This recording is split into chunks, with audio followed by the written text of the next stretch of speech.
हाय peeps, मैं हूं करण भाई और मैं मानता हूं कि आप ट्रैवल पर ना अपना सोलमेट ढूंढ सकते हैं। Too Yumm, the healthy snacking brand from the house of RP Sanjeev Goenka Group's FMCG division, entered the market to disrupt the current snacking industry in India in April 2017. They're healthy, okay? Okay. Next year, Too Yumm started experimenting with a few branded content formats. Its most successful brand integration was during the last IPL. In December, it also collaborated with Amazon original series Inside Edge Season 2. Recently, Too Yumm tried its hands on web series and partnered with MX players Love OK Please. Love OK Please. In an interaction with Republic TV presence Engage, Anupam Bokey, CMO at the company, talks about the brand's content marketing initiatives and things he considers while doing branded content collaborations. He also shed some light on tips to sharpen branded content strategy. अरे बाबा नहीं जाऊंगा, पक्का।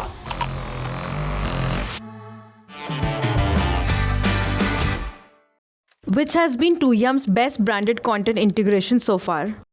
Yeah, we've done a few digital and media integrations. The notable ones are we did an integration at the Kumbh, where we went on to create the first Indian Guinness Book of World Records at Kumbh. We also did a lot of integrations in IPL. We did a MX player integration with Love OK Please, and we were the only brand over there. And finally, recently we've done one with Inside Edge 2. If you look at which has been the most effective, and I'm saying this on the basis of what is the kind of ROI we managed to get or the engagement we managed to get, the IPL integration were the best, followed by, I would say, the Inside Edge 2. So these are two of the best integrations that we've done. How much does the brand invest in content marketing initiatives? How is it going to change this year? So the investment in content marketing is not very large at one level. On the second level, you can say any communication that the brand does, whether it is on digital or it's on TV, including your TVCs, it is content at the end of the day. So if you leave aside the TVC part, then it's typically 2 to 5% of our media investment would be going behind content marketing. How it will change in the future? Well, it's not very predefined as to we want to spend this much. It also depends on what are the opportunities that come by, either in terms of the content creation that is happening by the producers, or if there is a specific need on the brand at that point in time. So it is a little, I would say, dynamic. Also depends on the opportunities you get and the jobs to be done for the brand. But because the amount that we are investing is not very large, we can manage depending on what opportunities come by. What are the criteria on which you decide to collaborate with content platforms and creators? So there are a few genres of integration that we have decided for the brand, and this is very relevant to the TG, and our brand being Too Yumm. It's a young TG, 15 to 25 to 30-year-olds is what we target. So what are their interests that we have identified? And some of them that we have chosen to participate in is sports. We also have a celebrity endorser like Virat Kohli that takes us forward and a good step forward into cricket as a sporting domain. We also have humor, travel, movies, and music. Now, these are the contents that we identified because these are the ones which the youth engages with. And I think it provides us a good opportunity to communicate what our brand stands for within these genres. So these are the ones which we always look forward to.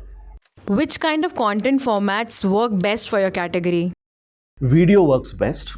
And most of the integrations that we've done, it's also a new brand. So we want the consumers to get informed, to engage with the communication.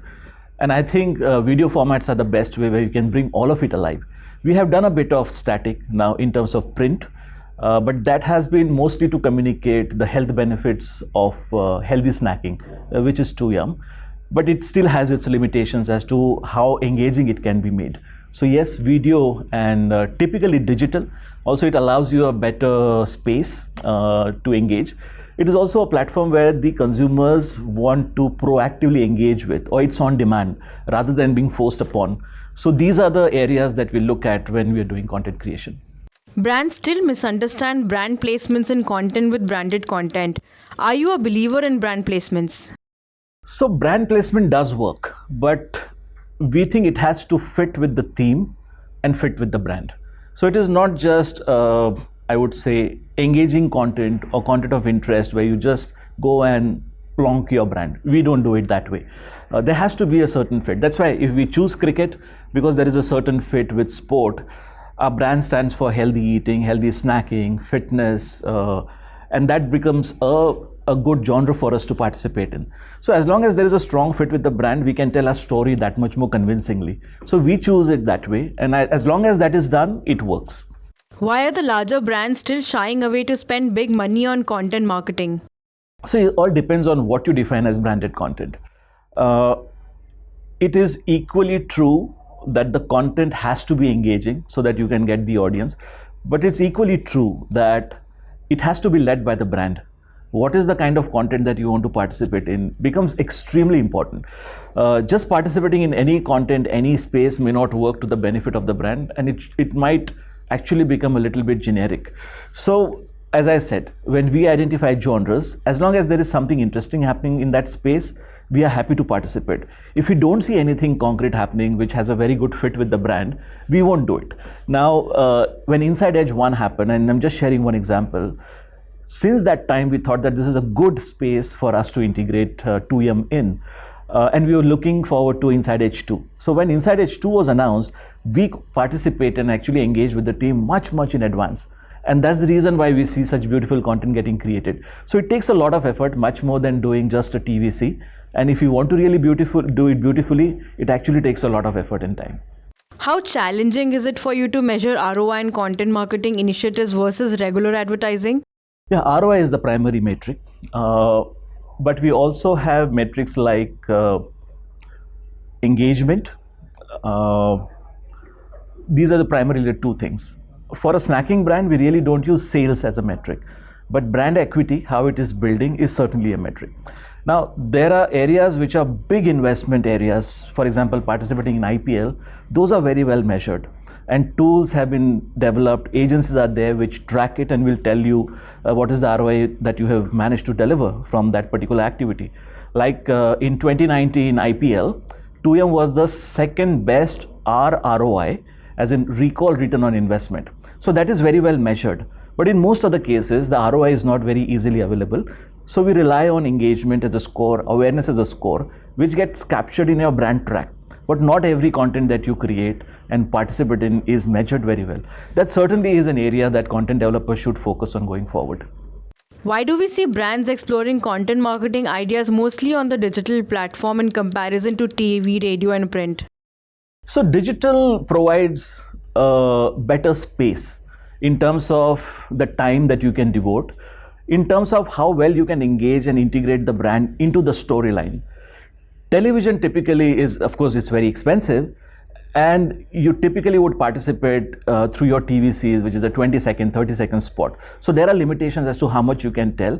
And then it also depends on what is the objective of television versus digital that the brand uses.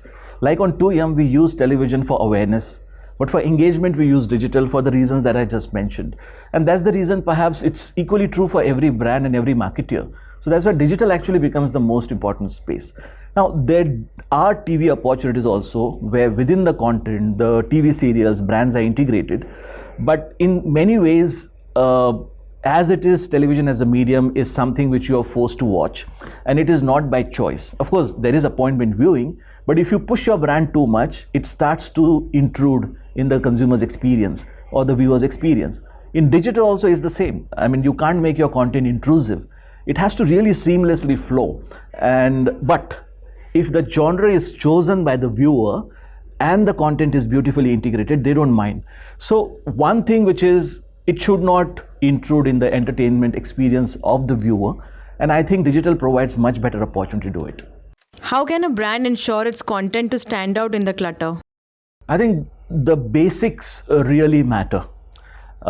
You can create beautiful content, but it becomes very intrusive. That doesn't work. The content has to be relevant in the relevant genre of interest of the viewer, and integrated in a way that does not become too disruptive as far as the viewer's experience goes.